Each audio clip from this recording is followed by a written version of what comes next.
Hello and welcome to FAQ number 4 for season 2. Got the questions right here.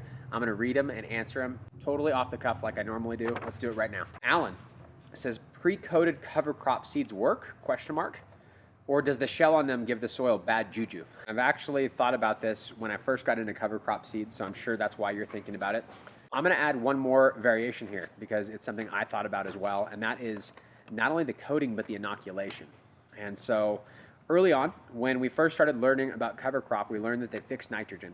But we also learned that that nitrogen fixation was due to a relationship with rhizobacteria and others. But there was a coating that you could buy that would basically say, hey, if you're buying this for nitrogen fixation, this bacteria will make sure that it does its job. I've since come to find that that should be pretty normal bacteria to find on a healthy farm. So it's not like it's 100% necessary to buy the pre-coating.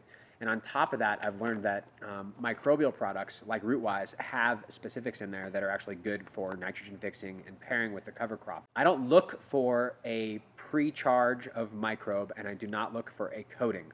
But with coating specifically, if it happens to be a coated seed, I'm not scared of it, and there's a number of reasons. So, for instance, white Dutch clover or any of the small clover seeds, they're so small, and so the coating helps you actually deal with it, where you're not putting a billion seeds in one little tiny spot, and that makes a much more economical use.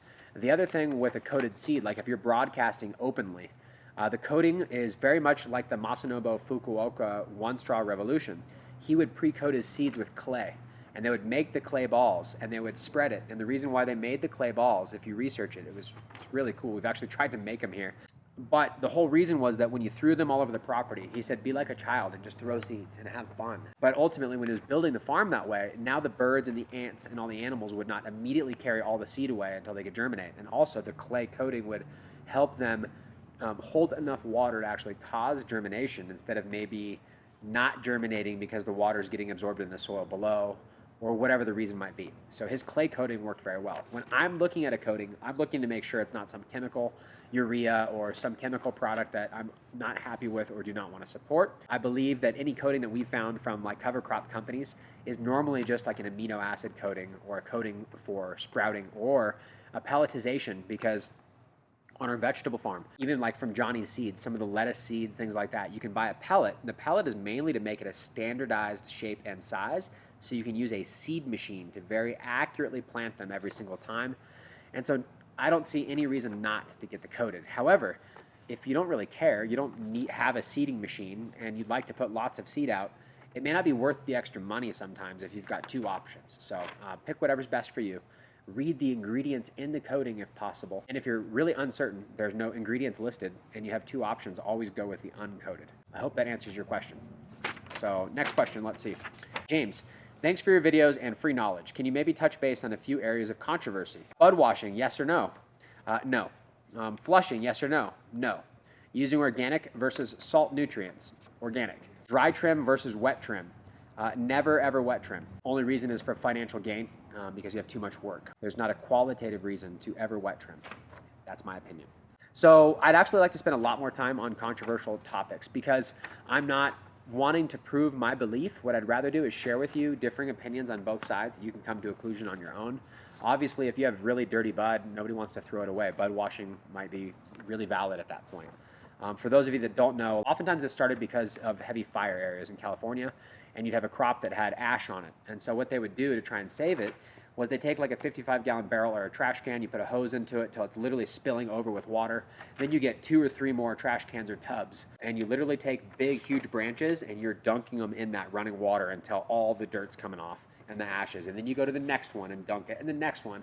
And if you keep them, like the first one has running water because it's so bad, but the rest of them don't, and you can literally see it turn from dark to clear as you go down the tubs. So it is washing something off the bud. It does seem advantageous.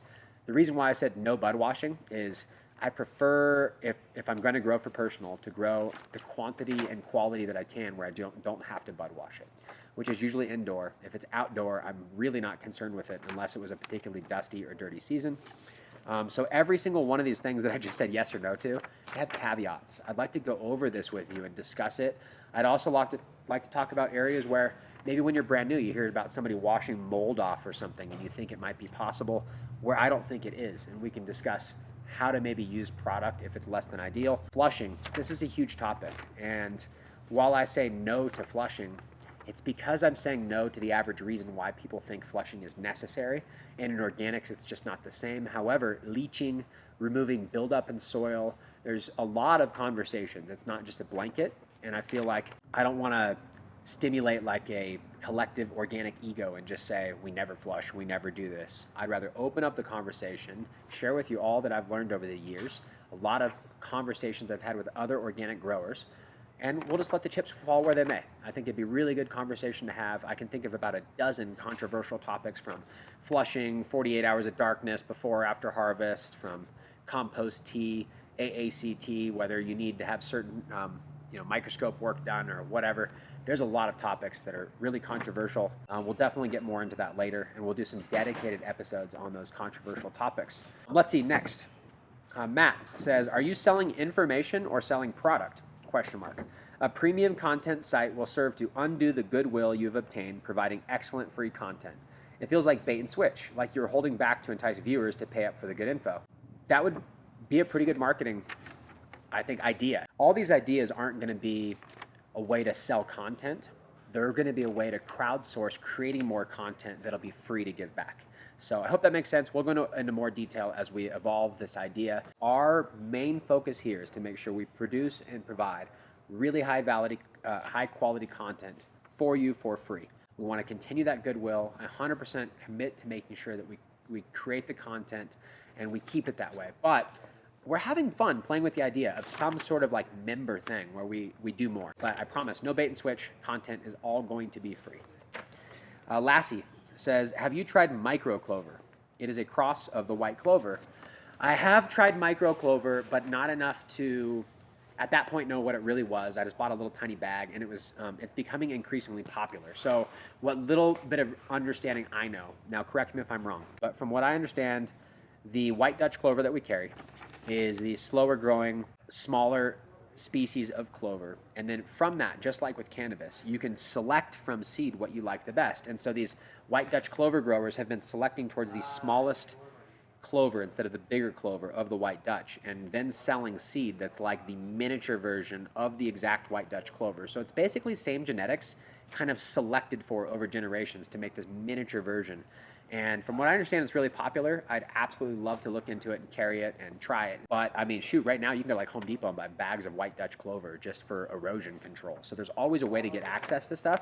As I have access to this miniature clover, we may bring it in and carry it. I may just buy a bag and try it. You know, living soil, if your cover crop is growing crazy, it kind of makes sense to have a slower growing cover crop. I like the crazy growth. I like the diversity. I think it's super important. Sean says, can you clone clones to avoid a mother tent? Yes. Sean, there's a lot of information about this. And from what I can tell, the latest science says that the way nature works, there's almost no 100% exact duplication. Meaning, you can take a clone and it's going to be slightly different than its mom. Here's the way to avoid that. The healthiest mom taking a healthy clone should provide something that is almost genetically identical to that. Where I feel like the drift starts to happen is over generations, where you're taking clones that are growing in a certain environment. So it's going to produce a certain phenotype, and you start to gear towards that, right? Almost like buying seed of a certain environment and altitude is better than seed grown at another altitude. It starts to take on those characteristics. I think much like that, if you start to have an unhealthy plant you try and save and you clone from that, and there may have been a genetic alteration, now you can never be certain. There might be drift going on at that point. So the best way to avoid genetic drift is to keep very, very, very healthy mom stock. And that doesn't mean a mom forever. That just means when you take a clone. So for instance, you pop a seed, you find out that's the keeper, that's basically your mom, and you take cuttings from it. You can kill the mom at that point, grow a very healthy mom from your clone, take clones from that, grow a very healthy mom from that clone, take clones from that.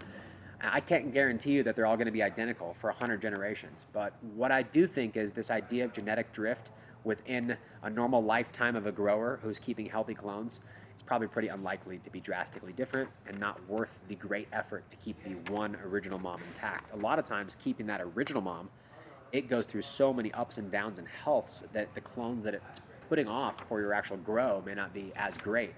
So there's always balance. Do what's best for you. I've found that keeping bonsai moms and hacking them back allows me to keep them for a long, long time. But I'm never scared to take a healthy clone and turn that into a mom that I end up taking cuts off of. Freeloader, love the content as always. Keep up the good work. Question though, y'all got any hats? Your site doesn't have any. I'll buy some for sure. I think we all would. Really good question. In fact, in one of the upcoming videos, you're going to see me wearing a BuildASoil hat that was a gift from a couple of guys in the shipping building, DP and Marcos, and they came by after my birthday. I dropped off a box, and I felt really honored. Like the hat, I'm not sure if we would run the exact design. I'm not sure where they even found it, but it was pretty cool to have a BuildASoil hat, and I definitely felt like it's something I want. I don't want one of these hats that you get from a marketing company that just looks funny, doesn't fit right, then I feel people won't wear them. But I totally think we're gonna make a hat of some sort soon. So for sure, we'll be thinking about a hat. If you've got an idea of like a particular brand I should look at, let me know, but I'll start doing research. Good question. So Bergen, I don't know how to say your name. I was watching a commercial living soil cannabis facility tour, and they have large stones in the corners of their beds. Why is this? Will you be doing the same thing? Why or why not? No, I'm not going to put any stones in our bed. I'm not positive why they do it. I can just totally assume that they like the aesthetics, that it feels more natural. A lot of people put crystals and other stuff in there. They're thinking there's some sort of energy, which I'm sure there is. We're all made of energy. Basalt and basalt towers were built for those particular purposes. So maybe they have an actual reason with paramagnetic energy. More than likely, they're just putting them there. It could be that they put stakes in and it holds them up. It could be on the corner of their bed. There's a reason. Maybe they have frogs and they're creating an ecosystem. I don't know. There's like I've seen some crazy stuff. People have talked about putting goats like afterwards in their facility and messing stuff up. I love rocks, and if you had a whole bunch of them and you wanted to put them in there, I see absolutely no downside. But for me, not something that we're doing. That's all the questions that we have for the FAQ number 4. Keep them coming. And there's times we go back through old videos to dig up questions, make sure we're not missing anything. And we really are going to do our best to answer every question. It's just that when we get 200 on a video, sometimes 100 of them are the same question. It's obvious. We'll answer that question. So the more you ask, the more chance you're going to have to get these in a live FAQ where I actually go over it on video. And I think we're going to keep the same format. We have the guys pick the questions, so I don't, which means I'm not like trying to decide forever over which question. It kind of removes the emotion for me. It lets me just get to work. And then it's really fun because we get a totally candid video where I'm just kind of coming up with the answer on screen. And I promise, if we get to a question where I don't know the answer, I'll just tell you I don't know, and maybe we'll revisit it on another time. As always, thanks for your time, and I'll see you on the next episode.